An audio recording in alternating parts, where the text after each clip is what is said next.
So hello, welcome back to my channel guys. আজকে আছে hair smoothing final session.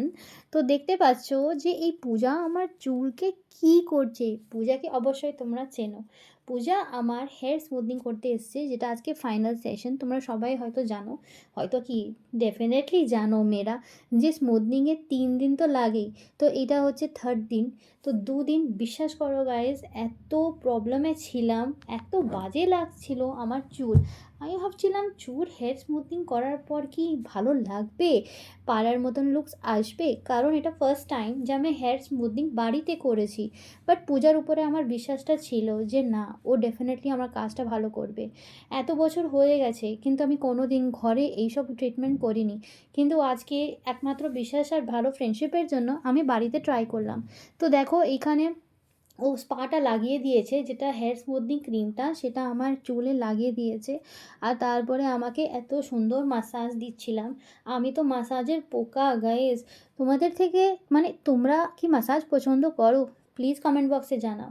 আর massage করার পর hair wash করার সময় তো আমি ভিডিও করতে পারিনি, কারণ বুঝতে পারছো এটা বাড়িতে হয়েছে।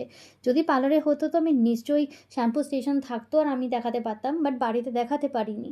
কারণ ও আমাকে হেল্প করছিল হেয়ার ওয়াশ করতে, সেই টাইমটা কে ক্যামেরা ধরবে আর কে বা ভিডিও করবে। তো তাই জন্য তো এই দেখো হেয়ার ওয়াশ করে চলে এসেছি। আর ড্রায়ার দিয়ে আগে আমার হেয়ারটা পুরো ভালো করে ড্রাই করবে, কারণ একটু সিরাম লাগাবে আর তারপরে চুলটাকে সেট করবে। তো পূজা এখানে ভীষণ শাই ফিল করছিল, কারণ চট করেও ভিডিওতে আসে না। বাট আমি বললাম যে দেখো, সবাইকে তো জানাতে হবে যে তোমার কাজটা কেমন, শুধু ফটো দেখালে তো হবে না, সবাইকে তোমার কাজটাও দেখাতে হবে। তাই জন্য ও অ্যাগ্রি হয়ে গেছে যে আমার সঙ্গে ভিডিও করবে। তো এই দেখো, খুব নিশ্চিন্তভাবে ঘরে আমি রিল্যাক্সে, কোনো তাড়াহুড়ো নেই। যেমন পার্লারে আরেকজন আসবে তো আরেকজনকে ওয়েট করতে হয়, তো খুব রিল্যাক্সভাবে আমি আমার মতন টাইমে খাওয়া দাওয়া করে চাটা খেয়ে তারপরেই আমি এই কাজটা শুরু করেছি। আর খুব তাড়াতাড়িও চলে এসেছিলো। তো চুলটা পুরো সব কাজ হওয়ার পরে ও ভালো করে চুলটা কোম করার পর সামনের দিক দিয়ে একটু লেভেল করছিল। কারণ গাইজ, এটা তোমাদেরকে জানিয়ে দিই যদি না জানো, যে হেয়ার স্মুথিং করার পর চুলের লেন্থ কিছুটা বেড়ে যায়, তারপরে দেখবে একটু উঁচা নিচা হয়ে যায়। তো সেটাকে একটু লেভেল করার জন্য, কারণ স্ট্রেট হওয়ার পর যদি উঁচা নিচা থাকে তাহলে ওটা দেখতে ভীষণ বাজে লাগবে, যার জন্য ওটাকে লেভেল করার জন্য একটু নচিং করে দিয়েছে আর একটু লেভেল করে দিয়েছে। যাই হোক, লেভেল হোক নচিং হোক, যাই হোক, আমার স্ট্রেট হলে হলো। আর এইবার দেখো এত সুন্দর লাগছে চুল, আমার 3 দিনের তপস্যা কাজে দিয়েছে। মানে আমি খুব মানে স্নান করতে পারিনি, স্নান করেছি মানে হেয়ারে জল দিতে পারিনি, কিছু বাঁধতে পারিনি। আর আজকে যাচ্ছি জানো তো, যাচ্ছি দেবকে দেখতে। তো ওই জন্য এত এত এত আমি এক্সাইটেড যে আজকে ফাইনাল ডে। আর যদি ওইভাবে যদি দেবকে যেতে দেখতাম তাহলে তো হয়ে গেল, দেব আর আমাকে দেখতেও না।